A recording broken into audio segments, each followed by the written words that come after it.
வணக்கம் நண்பர்களே, இது VDL Vlogs குட்டி ஸ்டோரிஸ். ஒரு ஊர்ல நாம் ஒவ்வொரு வீக்கெண்ட்லேயும் ஒரு குட்டி ஸ்டோரி கேட்டுக்கிட்டு இருக்கிறோம். இந்த வாரம் என்ன கேட்க போகிறோம் அப்படின்னா, ஷெர்லாக் ஹோம்ஸ் டிடெக்டிவ் ஸ்டோரி தான். த 3 ஸ்டூடெண்ட்ஸ் அப்படின்னு ஒரு ஸ்டோரி தான். அதை எப்படி அவர் டிடெக்ட் பண்ணி அந்த க்ரைமை எப்படி கண்டுபிடிக்கிறாரு அப்படின்றத நம்ம பார்க்க போகிறோம். 1895ஆம் ஆண்டு நடந்த சில வழக்குகள் சம்பந்தமாக நானும் ஷெர்லாக் ஹோம்ஸும் பல்கலைக்கழகங்களுக்கு போனோம். அந்த வழக்குகளில் என்னுடைய உதவி தேவைப்படாது அப்படின்னாலும் ஹோம்ஸ் கூடவே நானும் பயணித்தேன். அப்படி நான் பயணிக்கும் போது சிறியதாக இருந்தாலும் நிறைய வழக்குகளை நாங்கள் பார்த்தோம். இந்த ஸ்டோரியில் நான் அப்படின்னு சொல்கிறவர் யாருன்னா டாக்டர் வாட்சன். ஷெர்லாக் ஹோம்ஸ்க்கு ஃப்ரெண்டாக வருவார். எல்லா ஸ்டோரியிலுமே அவர் தான் கதை சொல்லுவார். எப்படி நடந்துச்சு, எப்படி பண்ணாங்க, எப்படி அந்த க்ரைமை கண்டுபிடிச்சாங்க அப்படின்றதெல்லாம் அவர் தான் சொல்கிற மாதிரி இருக்கும். நாம் கதை கேட்குறதுக்கு முன்னால் நம்ம சேனலுக்கு சப்போர்ட் பண்ணி சப்ஸ்கிரைப் பண்ண அனைத்து நல்ல உள்ளங்களுக்கும் பெரிய பெரிய நன்றி. தொடர்ந்து சப்போர்ட் பண்ணுங்க. வாங்க கதை கேட்கலாம். The 3 students by Arthur Conan Doyle. இந்த கதையில் வர கேரக்டர்ஸ் பற்றி இப்போ தெரிஞ்சுக்கலாம். முதல்ல ஷெர்லாக் ஹோம்ஸ், அவர் தான் டிடெக்டிவ். அடுத்ததான் நம்ம தெரிஞ்சுக்க வேண்டிய முக்கியமான ஆளு டாக்டர் வாட்சன். அவர் தான் கதையெல்லாம் சொல்றவரே, ஃப்ரெண்ட் ஆஃப் ஷெர்லாக் ஹோம்ஸ். அடுத்தவர் மிஸ்டர் ஹில்டன் சோம்ஸ். அவர் ஒரு கிரீக் லெக்சரர். எந்த காலேஜ்லன்னா சென்ட் லியூக்ஸ் காலேஜில். அடுத்ததா பேனிஸ்டர் அப்படின்னு ஒரு சர்வெண்ட்டு. அவர் 10 இயர்ஸா ஹில்டன் சோம்ஸ் கூட அசிஸ்டண்ட்டாக வேலை பார்க்குறாரு. அப்புறமா 3 ஸ்டூடெண்ட்ஸ். First Gilchrist. அவர் ஒரு athletic, hurdler and long jumper. அடுத்தது தௌலத் ராஸ், ஒரு இந்தியன். ரொம்ப குவைட்டாக டிசிப்ளின்டாக இருப்பார். அடுத்தவர் மைல்ஸ் மேக்லான். இவர் ரொம்ப இன்டெலிஜென்ட்டு, ஆனால் ஒர்ஸ்ட் டிசிப்ளினே இல்லாதவர். ரொம்ப அரகண்ட். நிறைய டைம் சஸ்பெண்ட் ஆகிற அளவுக்கு போயிட்டு தப்பிச்சு வந்தவர். இப்போ கதை கேட்கலாம். டாக்டர் வாட்சன் சொல்கிற மாதிரி தான் இருக்கும். ஹில்டன் சோம்ஸ் அப்படின்றவர் சென்ட் லூக்ஸ் காலேஜில் ஒரு கிரீக் லெக்சரர். அவர் ஒரு நாள் ஷெர்லாக் ஹோம்ஸை பார்க்கறதுக்காக ரொம்ப பரபரப்பாக அவர் ஆஃபீஸ்க்கு வராரு. ஒரு கேஸ் ஆயிடுச்சு, எங்கள் காலேஜில் ஒரு கேஸ் ஆயிடுச்சு, நீங்கள் எப்படியாவது அதை எடுத்து அந்த டிடெக்ட் பண்ணி கண்டுபிடிக்கணும் அப்படின்னு சொல்கிறாரு. அப்போ ஷெர்லாக் ஹோம்ஸ் சொல்கிறாரு, நான் ரொம்ப பிஸி, இப்போல்லாம் என்னால் அங்கே வர முடியாது, என்னால் அந்த கேஸை எடுத்துக்கவே முடியாது, ஏன்னா எனக்கு வேறு வேலைலாம் நிறைய இருக்குது, நான் வரமாட்டேன், நீங்கள் போய் போலீஸில் கம்ப்ளைண்ட் பண்ணுங்க அப்படின்னு சொல்கிறாரு. உடனே சோம்ஸ் சொல்கிறாரு, இல்லை போலீஸ்க்கெல்லாம் போக முடியாது, ஏன்னா இது காலேஜில் நடந்த விஷயம், காலேஜ் பேர் கெட்டு போயிடும், ஸ்டூடெண்ட்ஸாக இருந்தால் ஸ்டூடெண்ட்ஸோட லைஃப் போயிடும், அதனால போலீஸ்க்கெல்லாம் போக முடியாது, எப்படியாவது நீங்கள் செஞ்சுதான் ஆகணும், அதுவும் யாருக்கும் தெரியாமல் செய்யணும், அப்போதான் இது சரியாக இருக்கும் அப்படின்னு சொல்கிறாரு. என்ன நடந்துச்சு அப்படின்னு சொல்லுங்க அப்படின்னும் போது வேற வழி இல்லாம தான் ஷெர்லாக் ஹோம்ஸ் கேட்குறாரு. அப்போ சோம்ஸ் சொல்றாரு, நான் கிரீக் லெக்சரர், நாளைக்கு எங்கள் காலேஜில் ஒரு எக்ஸாம் நடக்குது, அது ஸ்காலர்ஷிப் எக்ஸாம். அந்த எக்ஸாம் எழுதி பாஸ் ஆகுறவங்களுக்கு ஒரு பெரிய அமௌண்ட் கிடைக்கும், அதனால அது ரொம்ப சீரியஸாக அதை நடத்துகிறாங்க. அன்னைக்கு மதியம் 3:30க்கு மேலே அவர்கிட்ட கொஷின் பேப்பரோட ப்ரூஃப் வந்துருச்சு. அதை வெரிஃபை பண்ணி அவர் ஓகே பண்ணார்னா கொஷின் பேப்பர்ஸ் பிரிண்ட் பண்ண கொடுத்துருவாங்க. அதனால் அதை வெரிஃபை பண்ணிக்கிட்டே இருக்கிறாரு. First paper Greek translation. அதை செக் பண்ணிக்கிட்டே இருக்கும்போது அவரோட டீ டைம் வந்துடுது. 3:30 to 4:30 அவரோட டீ டைம். அந்த டைமில் கொஞ்சம் டயர்டாக இருந்தனால பிரேக் எடுத்துகிட்டு வரலாம், டீ டைம் தானே அப்படின்னு நினச்சிட்டு டேபிள் மேலேயே அந்த கொஷின் பேப்பர்ஸ் எல்லாம் அப்படியே வச்சுட்டு வெளியே போயிடுறாரு. வெளியே போகும்போது அந்த டோர் லாக் போட்டுட்டு கீ எடுத்துக்கிட்டு தான் போகிறாரு. ஆனால் இன்னொரு கீ அவரோட சர்வன்ட் பேனிஸ்டர் அவர் கையில் இருக்கு. அவர் ரொம்ப நம்பிக்கையானவர். ஒரு 10 வருஷமா அவர் கூட வேலை பார்க்குறாரு. ஹில்டன் சோம்ஸ் திரும்ப பார்க்கும்போது அந்த கொஷின் பேப்பர்ஸ் இருக்கு, ஆனால் அவர் வச்ச இடத்துல இல்லை.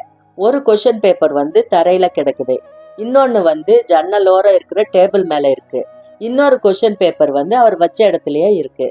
இப்படி இறஞ்சி கிடக்கிறத பார்த்த உடனே அவர் ரொம்ப பதட்டம் ஆயிடுறாரு.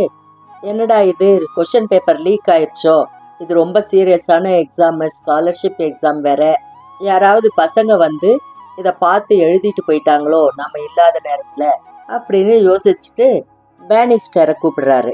என்னது இங்க இருந்ததெல்லாம் எங்க போச்சு என்ன ஏதுன்னு கேக்குறாரு. உடனே அந்த ஆள் வந்து அப்படியே மயக்கமாகற மாதிரி கொலாப்ஸ் ஆகி தடுமாறி விழ போறாரு. அவரை பிடிச்சு அந்த ஜன்னலோர இருந்த சேர்ல உட்கார வச்சுட்டு இவர் உடனே ஷெர்லாக் ஹோம்ஸை பார்க்க வந்துட்டாரு. அந்த இடத்துல அவர் என்னெல்லாம் வாட்ச் பண்ணாரு அப்படின்ட்டு ஷெர்லாக் ஹோம்ஸ் கிட்ட சொல்றாரு. ஒரு ரைட்டிங் டேபிள் இருந்துச்சு, நியூ தான். அது வந்து 3 inches ஸ்கிராச் ஆயிருக்கு. அப்புறம் பென்சில் ஷார்ப் பண்ண அந்த வேஸ்ட் எல்லாம் விண்டோ பக்கத்துல கீழே கிடக்குது. அது மட்டும் இல்ல, அந்த பென்சில் லெட் உடஞ்சி அதுவும் ஒரு பீஸ் அங்க கிடக்குது அப்படின்னு ஷெர்லாக் ஹோம்ஸ் கிட்ட சொல்றாரு. அவர் சொன்னதெல்லாம் கேட்ட உடனே ஷெர்லாக் ஹோம்ஸ்க்கு ரொம்ப இன்ட்ரெஸ்ட் ஆயிருச்சு. இந்த கேஸ் ரொம்ப இன்ட்ரெஸ்டிங்கா இருக்கும் போல இருக்கே, நாம இப்பவே போய் அந்த ஸ்பாட்ல என்ன இருக்கு அப்படின்னு இன்வெஸ்டிகேட் பண்ணலாம், வாங்க போலாம் அப்படின்னு சொல்லிட்டு Sherlock Holmes, doctor Watson, Hilton Soames 3 பேரும் அந்த ஸ்பாட்டுக்கு வராங்க. ஹில்டன் சோம்ஸ் சொன்ன அந்த ரூம்குள்ள வந்து பாக்குறாரு.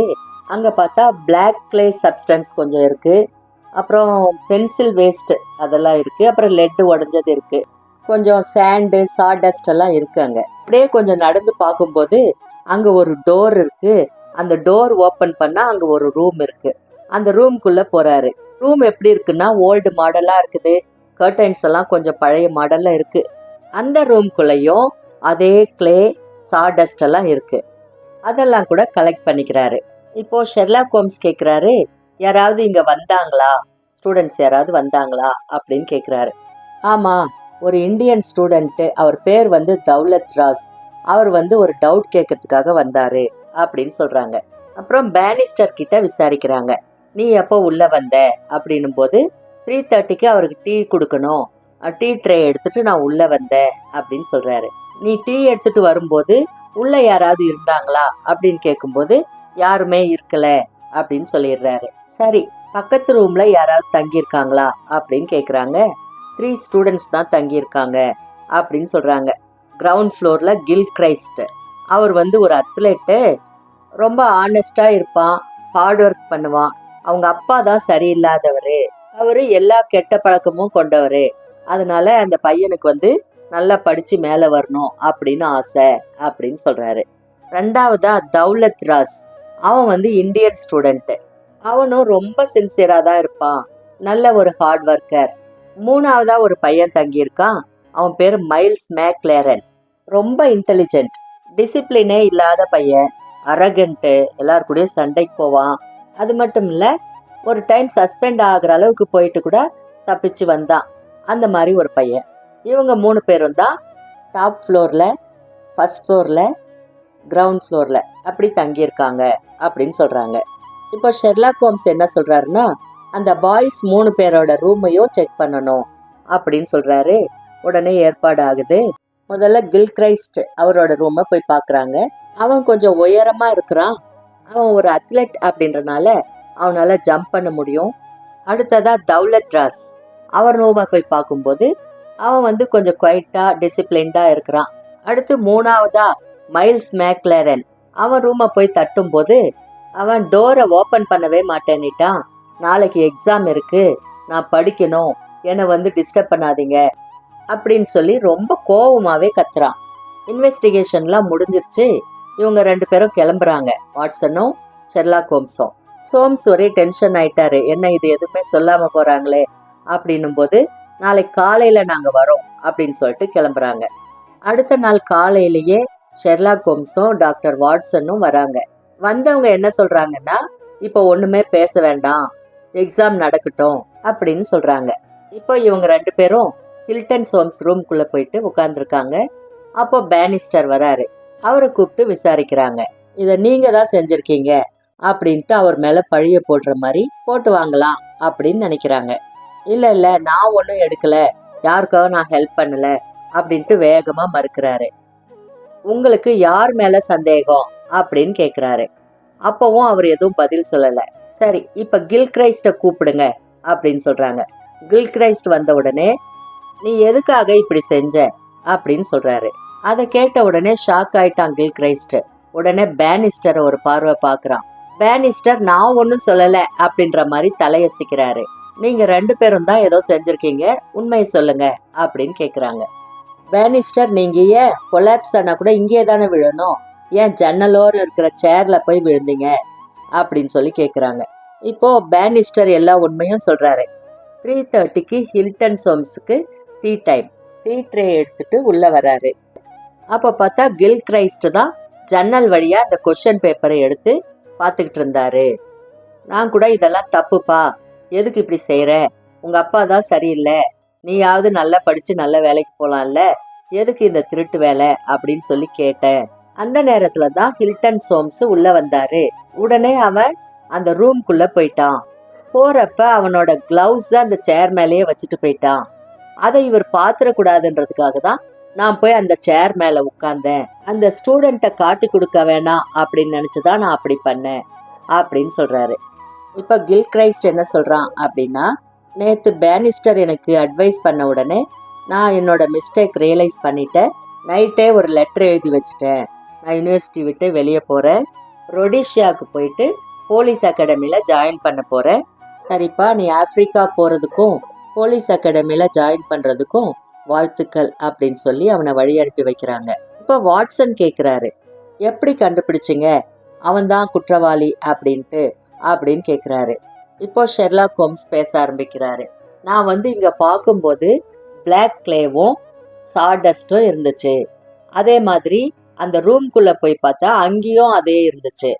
பென்சில் ஷார்ப் பண்ண அந்த வேஸ்ட் எல்லாம் பார்த்தேன். அந்த லெட்டு உடஞ்சிருந்துச்சு, அதையும் பார்த்தேன்.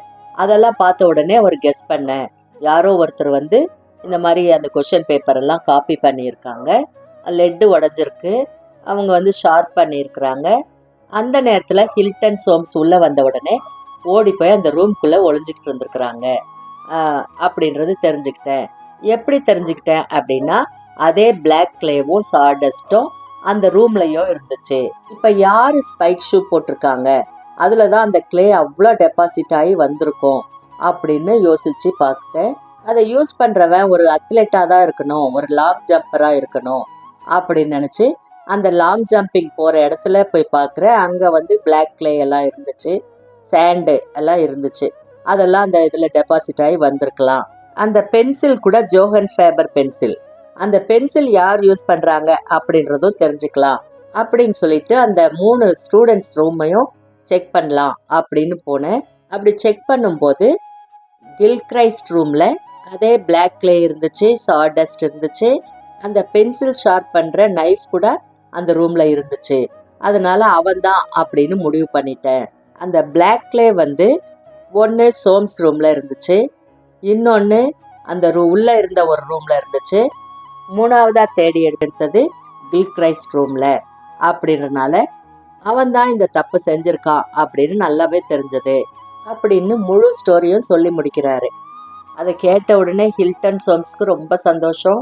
பேனிஸ்டர் என்னை மன்னிச்சிருங்க அப்படின்னு சொல்றாரு. இந்த மாதிரி தான் ஷெர்லாக் ஹோம்ஸ் ஸ்டோரியில சின்ன சின்ன எவிடன்ஸ் வச்சு அழகா டிடெக்ட் பண்ணி இவங்க தான் இதை பண்ணியிருப்பாங்க அப்படின்னு கண்டுபிடிச்சிருவாரு. இந்த மாதிரி கிரைம் ஸ்டோரிஸ் பிடிச்சிருந்தா கமெண்ட்ல சொல்லுங்க. மீண்டும் அடுத்த ஒரு குட்டி ஸ்டோரியோட அடுத்த வீக்கெண்ட்ல கதை கேட்கலாம். அது வரைக்கும் உங்ககிட்ட இருந்து நன்றி கூறி விடை பெறுவது விடிஎல் விளாக்ஸ் விடிஎல். நன்றி, வணக்கம்.